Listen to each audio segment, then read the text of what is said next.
ప్రతిరోజు కార్తీక పురాణము చదివే ముందు చదవవలసిన స్తోత్రాలన్నమాట అండి. ఇప్పుడు పారాయణం స్టార్ట్ చేస్తున్నాను. పారాయణం ముందు ఈ స్తోత్రాలు ప్రతిసారి నేను చదువుకుంటానన్నమాట. ముందు విఘ్నేశ్వర ప్రార్థన.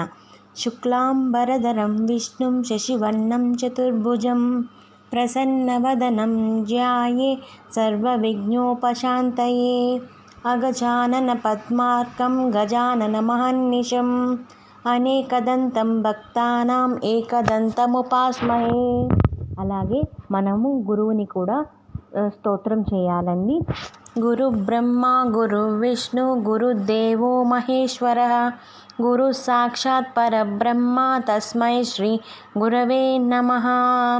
వందే శంభు ఉమాపతిం సురగురుం వందే జగత్కారణం వందే పన్నగభూషణం మృగధరం వందే పశూనాపతిం వందే శూరశశాంకవహ్నినయనం వందే ముకుందప్రియం వందే భక్తజనాశ్రయం చ వరదం వందే శివం శంకరం.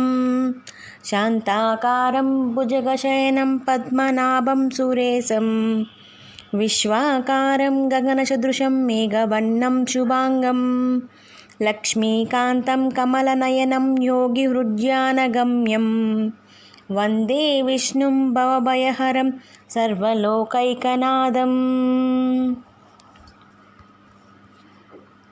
అని విఘ్నేశ్వరుణ్ణి, గురువుని, శివుణ్ణి, విష్ణువుని ముందు కార్తీక పురాణం చదివే ముందు కంపల్సరీగా మనము స్తోత్రాలను చదువుకొని కార్తీక పురాణముని పారాయణం చేయడం ప్రారంభిస్తామండి.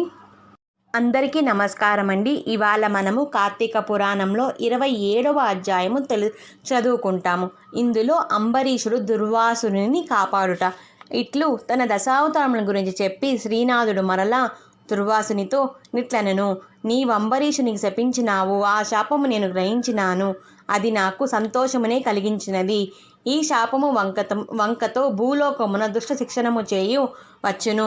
నీ మాట వేదవాక్కు వంటిది, దాని నిజము చేయవలను. కాకపోయినచో బ్రాహ్మణ గౌరవమునకు భంగము కలుగును. దుర్వాస వెళ్ళు.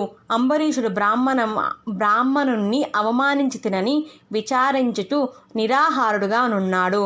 దుర్వాసునికి ప్రాణాంతకమైన కష్టము నా మూలముగా కలిగినది కావున నేను కూడా బ్రాహ్మణ ఘాతకుడైతిని అని చాలా పరితపించుచున్నాడు. నీవక్కడికి బొమ్ము, నీకును రాజుకును కూడా క్షేమము కలుగును అని ఆనతినీయగా దుర్వాసుడు శ్రీహరికి నమస్కరించి అంబరీషుని దగ్గరకు వెళ్ళెను. సూర్యకాంతితో వెలుగుచు చక్రము వెంటాడుచుండగా వచ్చిన దుర్వాసుని చూచి అంబరీషుడు లేచి నమస్కరించి చక్రమునకు కూడా నమస్కరించి ఇట్లనెను. ఓ చక్రమా, నన్ను క్షమించుము. ఆత్తుడైన వాడిని సంహరించుట న్యాయము కాదు. శరణాగతుడైన ఈ విప్రునికి ప్రార్థించుచున్న నన్నును దయతో రక్షింపుము అని విప్రుని తన వెనక నుంచుకొని మరలా ఇట్లనెను. ఇట్లు వశిష్ఠ మహర్షిచే చెప్పబడిన స్కాంద పురాణ మండలి కార్తీక మహత్య పారాయణ 27వ అధ్యాయము సంపూర్ణ.